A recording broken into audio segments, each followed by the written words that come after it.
안녕하세요. 저는 34살 남자입니다.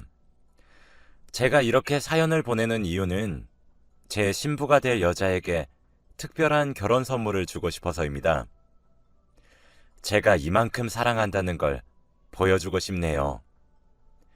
내일은 제가 기다리고 기다렸던 식을 올리는 날이에요. 저는 9년 동안 연애를 했습니다. 제가 25살에 3살 어렸던 여자친구를 만나게 되었죠. 저는 그 나이가 될 때까지 연애를 한 번도 해본 적이 없었어요. 사는 게 너무 바빴거든요. 저는 초등학교 시절까지는 집이 부유했습니다. 그러나 아버지의 사업이 갑자기 가세가 기울기 시작하더니 결국 망하게 되었어요. 아버지는 집안을 일으켜보려고 사방팔방 노력하셨지만 전처럼 돌아가는 건 불가능했어요. 저희 집에는 점점 정막이 흐르게 되었답니다. 가난을 몰랐었던 저는 갑자기 변하게 된 환경에 적응하지 못했죠. 아파트에만 살아오던 저희 가족은 반지하에서 살게 되었어요. 중학교 시절 전부를 햇볕도 잘 들지 않는 반지하에서 보냈죠. 제가 고등학생이 되었을 때 조금씩 저희 집에서 희망이 보였어요. 그런데 그때쯤 어머니가 쓰러지셨습니다. 병원에 입원을 하게 되었죠. 다행스레 사업이 망해서 떠안게 된 빚은 거의 다 해결이 되었기 때문에 옛날처럼은 아니더라도 평균처럼 살 수 있었어요. 그러나 어머니의 병원비를 내야 하는 냉혹한 현실에 또 빚을 지게 되었습니다.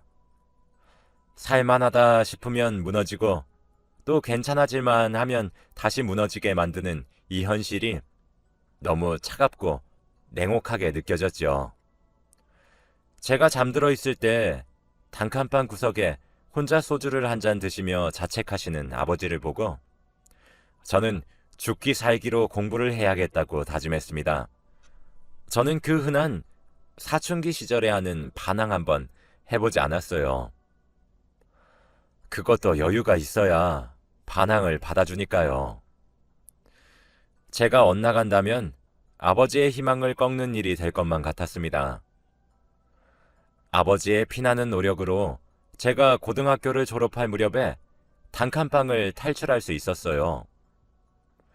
저도 고등학교 시절 내내 정말 죽기 살기로 공부를 했습니다. 고등학교 3학년 때 만나게 된 담임 선생님이 저희 집 사정을 아시고는 제게 금전적인 도움도 조금 주셨어요. 저는 고등학교 3년 내내 전교 5등 내에 들 수 있었습니다. 수능 성적도 굉장히 잘 나왔죠. 국립대학교에 전액 장학금을 받을 수 있었습니다. 그러나 고생만 하시는 아버지를 보고 있으니 제가 일을 해서 도와드려야 된다는 생각을 했어요. 그래서 학업을 포기하려고 했습니다. 담임 선생님은 저의 이런 결심을 아시고 미친 듯이 말리셨고 어머니와 아버지도 그런 저를 뜯어 말리셨죠. 선생님과 부모님의 바램대로 저는 대학교에 입학했어요. 저는 공부에 몰두하기 시작했죠. 저를 공부시키기 위해 2배로 고생하시는 아버지를 알고 있었으니까 저는 틈틈이 알바도 해야 했습니다. 아버지께 손을 벌리는 일은 스스로 용납할 수 없었거든요. 군대도 빨리 가는 게 낫겠다 싶었어요. 군대를 가면 의식주도 해결이 되고 국가에서 돈도 주니까요.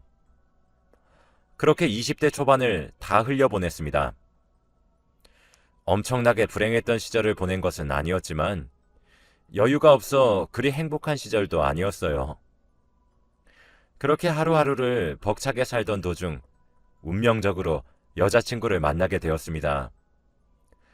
여자친구는 반짝반짝 빛이 나는 사람이었어요. 저는 성격이 소심하고 내성적인 사람이었는데 그와 반면 그 여자친구는 항상 주위에 사람이 넘쳐나고 밝고 쾌활해서 인기가 많은 사람이었죠. 당시 22살이었던 여자친구와 같은 수업을 들었던 적이 있었습니다. 조별 과제를 같이 하게 되었었죠. 2인 1조로 말이죠. 여자친구는 뭐든지 열심히 하는 사람이었어요. 그렇게 한 학기 내내 함께 과제를 했습니다. 당시 그 수업을 맡으신 교수님이 무척 깐깐하시기로 소문난 분이라 정말 많은 공을 들였죠. 대학교를 다니면서 그때 저는 처음으로 캠퍼스 생활이 정말 행복하다고 느꼈습니다. 아마 첫눈에 반한다는 표현이 딱 어울리는 것 같네요. 여자친구는 제 말을 항상 귀 기울여 들어주었고 호응을 정말 잘해주었습니다. 정막만 감돌던 집에서와 달리 관심을 챙겨받는 기분이라 쑥스러웠어요. 칭찬을 해주고 멋있다고 말해주는 여자친구를 보며 저는 자연스럽게 사랑에 빠졌습니다. 학기가 끝나고 조별과제 발표까지 끝마치게 되었어요. 엄청 아쉽더라고요. 저는 다시 조용하게 학교 생활을 하게 될 거고 여자친구는 계속해서 반짝반짝 빛나게 될 테니까요. 마지막 수업이 끝나고 손가락만 꼼지락거리고 있었는데 여자친구가 저녁에 잠시 시간 되냐고 물어보더라고요. 저는 생각도 하기 전에 몸이 먼저 고개를 끄덕이고 있었습니다. 두근거렸어요. 긴장한 채로 하루를 보내고 저녁에 여자친구를 만났습니다. 여자친구가 자기와 만나보지 않겠냐고 하더라고요. 난생 처음 좋아하는 사람이 생겼는데 그 사람이 제게 고백을 하다니요. 기적이라는 생각이 들었어요. 저도 모르게 그 고백을 듣고는 울어버렸네요. 고백을 한 여자친구는 당황하며 자기가 그렇게 싫은 거냐고 울지 말라고 저를 달랬습니다. 저는 아니라고 너무 좋아서 기뻐서 우는 거라고 말을 했죠. 여자친구는 정말 예쁘게 웃으며 놀랐잖아 하며 저를 안아주었어요. 그렇게 저희 연애는 시작되었습니다. 여자친구를 만나면서 정말 행복했어요. 매일매일 사랑한다고 표현해주고 내가 최고라고 말해주는데 어떻게 제가 행복하지 않을 수 있겠나요? 저도 최선을 다해 여자친구를 만났죠. 주위에서는 여자친구를 두고 수군대기도 했습니다. 여자친구가 저에 비해 너무 아깝다고 말이죠. 여자친구는 제게 그런 소리 듣게 해서 미안하다고 했습니다. 제가 얼마나 멋있는 사람인지 사람들은 왜 모르냐고 혼자 성을 내기도 했어요. 전 속으로 맞는 말 같다고 생각했습니다. 학교 내에서도 여자친구는 예쁘고 성격도 좋아서 정말 인기가 많았어요. 저와 만난다는 사실을 다들 알고 있으면서도 여자친구에게 좋아한다고 고백하는 놈들도 꽤 있었거든요. 여자친구는 그런 사람들에 비해 부유하지도 뭐 하나 특출나지도 않은 저 하나만 바라봐 주었습니다. 그런 모습을 보게 되니까 제가 노력을 하게 되더라고요. 저 때문에 제가 사랑하는 여자가 그런 말 같지도 않은 소리를 듣게 된다는 사실이 오히려 더욱 괴로웠습니다. 그때부터였습니다. 아등바등 살아가는 것이 아니라 성공하고 싶다고 생각을 하기 시작한 시기가요. 대학교 내내 수석을 차지했던 저는 수월하게 취업을 할 줄 알았는데 생각보다 취업을 하는 일이 무척 힘들었습니다.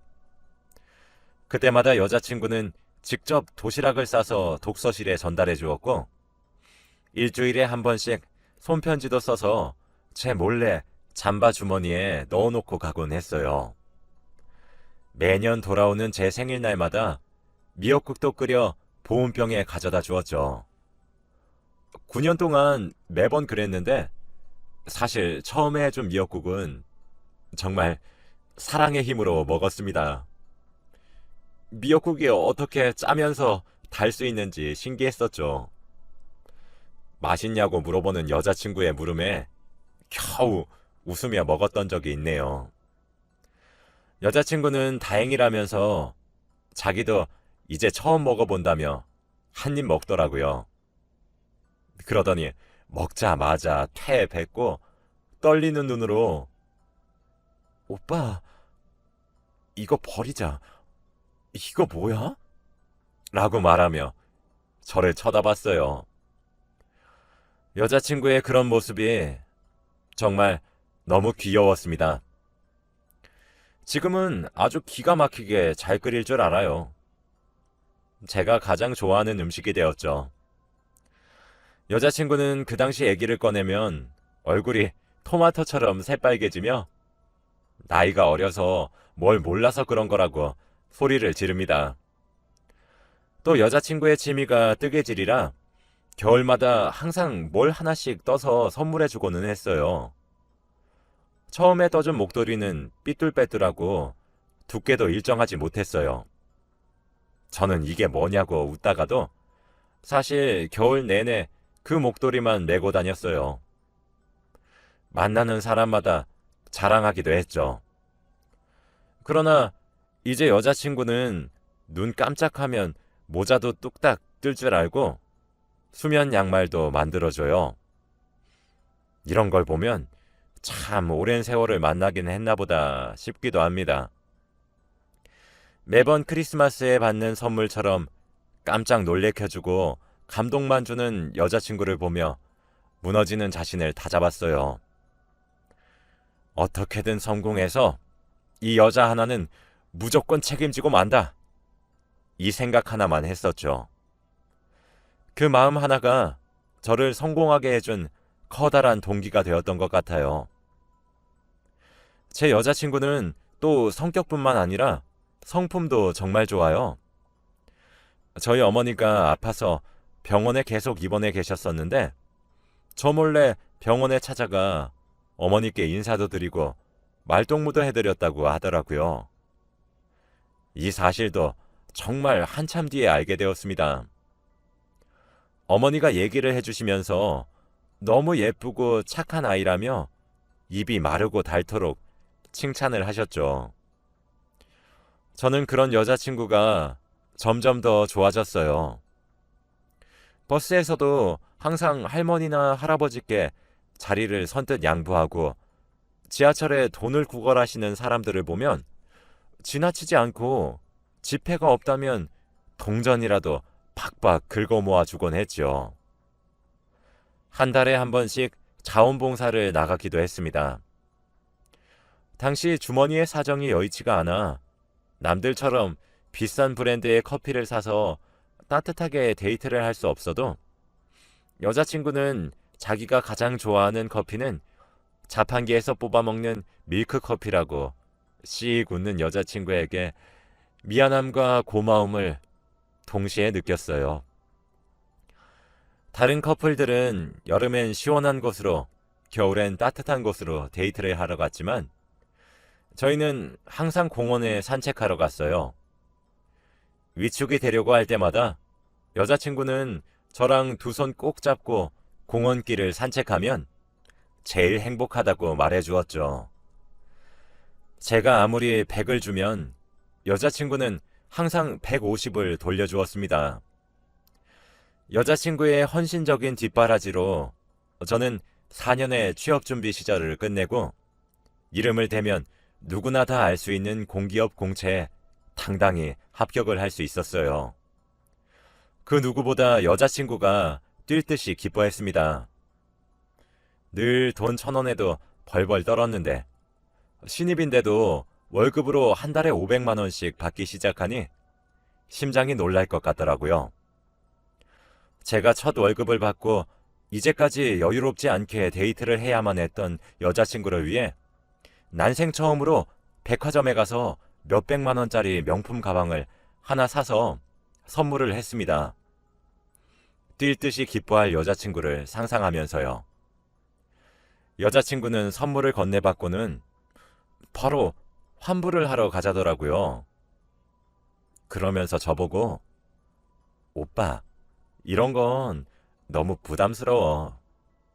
난 그냥 오빠가 나한테 이렇게 내 생각해서 표현해 준 것만으로도 너무 행복한걸? 원래 첫 월급은 가족을 위해 쓰는 거래. 다음에 난 더 좋은 거 해줘? 라더군요. 여자친구는 환불을 받은 돈으로 백화점에서 저희 아버지에게 드릴 외투 하나와 또 어머니께 드릴 건강식품을 샀습니다. 남은 돈은 제게 돌려주며, 자, 이건 한 달 동안 돈 버느라 수고했을 우리 오빠 용돈! 이라며 쥐어주더라고요. 저보다 어린 나이지만 항상 어른스럽게 생각하는 여자친구였습니다. 저는 그날 괜찮다는 여자친구를 다시 잡아 끌고 예쁘고 비싼 원피스를 한 벌 사줬어요. 고작 원피스 한 벌에도 한박 웃음을 짓는 여자친구가 너무 예뻤습니다. 제가 돈을 벌기 시작하면서 저희 집 사정은 점점 나아지기 시작했어요. 그때부터 아버지도 다시 안정적으로 일을 하실 수 있게 되었고, 어머니도 심각한 고비 없이 병세가 나아졌고, 안정을 취하면서 조심히 일상생활을 하는 조건과 매달 정기검진을 받기로 하고 퇴원도 할 수 있으셨죠. 저희 집에는 더 이상 정막만 감돌지 않게 되었답니다. 여자친구가 퇴근하다가 종종 어머니와 아버지께 들려서 수다도 떨다 가고 제철 과일도 생각나서 사온 것이라며 주고 가고 그랬거든요. 저는 사실 제 아버지가 엄청 무뚝뚝한 사람인 줄 알았는데 여자친구 한마디면 꿈뻑 죽으시더라고요. 부모님은 여자친구를 복덩이라고 반겼고 점점 집에 활기가 뛰기 시작했어요. 저는 저희 가족에게 웃음을 되찾게 해준 여자친구와 결혼이 하고 싶어졌습니다. 저는 여자친구와의 여행을 계획했어요. 여행지에서 프로포즈가 하고 싶었거든요. 여자친구에게는 온천 여행을 가자고 했죠. 여자친구는 너무 좋다고 신나서 계획을 짜기 시작했습니다. 한 해가 시작되는 1월의 겨울, 저는 한방눈이 펑펑 쏟아지는 날 여자친구에게 결혼해달라고 청혼했어요. 너랑 연애한 지 벌써 9년이나 되었더라. 나는 널 만나서 정말 행운아라고 생각해왔어. 첫눈에 반했던 그 순간 이후로도 사랑이 씻기는커녕 이젠 너랑 내일 보자는 말을 하면서 집 앞에서 헤어지는 게 아니라 함께 살고 싶어. 나에게 너란 사람은 정말 하늘이 주신 선물 같은 존재야. 항상 나를 사랑한다고 말해주고 나랑 사소한 다툼을 겪어도 나보다 나이가 어린데도 불구하고 대화로 풀어나가려고 하는 모습도 너무 좋았어. 나는 너를 보면서 많은 걸 배웠어. 성품이 바른 것도 좋아. 그리고 내가 가장 가진 것이 없었던 시절에도 날 믿어주고 내 선택을 밀어준 것도 너무 고마워. 너 때문에 우리 집에 온기가 다시 생겼고 웃음도 많아지고 집에 활기가 띄었어. 이제 우리 어머니랑 아버지는 당신들 아들보다 너를 더 좋아하시는 것 같아. 며칠 전에 나더러 너한테 잘하라고 하더라. 근데 그 말이 맞아. 너한테 100번이고 1000번이고 고맙다고 말을 해도 모자랄 것 같아.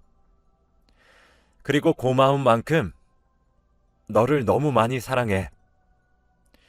나는 내 첫사랑과 결혼을 할 수 있는 운이 정말 좋은 행운아야.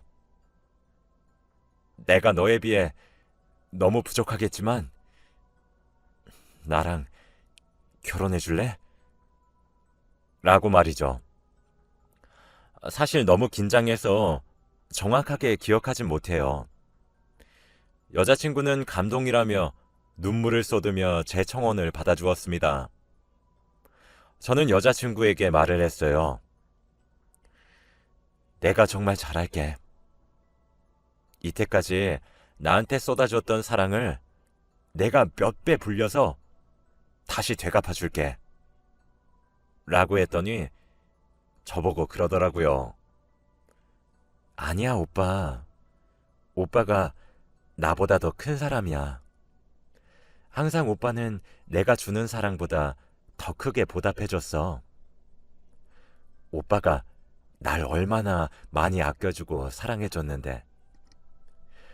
나한테 청혼하자고 해줘서 너무 고마워. 나도 많이 사랑해. 라고 말한 뒤에 저를 꼭 껴안아 주더라고요. 9년 동안 여자친구와 함께 나눴던 추억들이 주마등처럼 스쳐 지나갔습니다. 그날 저는 정말 세상을 다 가진 것처럼 행복했어요. 여행지에서 돌아오자마자 상견례 준비를 하기 시작했습니다. 저희 가족은 쌍수 들고 환영을 하는 분위기였고, 여자친구의 부모님도 제가 10년 가까운 세월 동안 여자친구를 만났다는 사실을 알고 있었기 때문에 결혼에 흔쾌히 찬성을 하셨죠. 오히려 이제서야 결혼을 하는 것이냐고 웃으시면서 말씀하셨습니다. 신혼집은 운 좋게 청약으로 당첨된 제 명의 아파트에서 시작하기로 했어요. 저희 부모님은 뭐라도 더 해주려고 애쓰셨어요. 결혼 준비를 하면서 여자친구 웨딩드레스를 보러 갔던 날이었습니다. 여자친구가 정말 천사처럼 보이더라고요.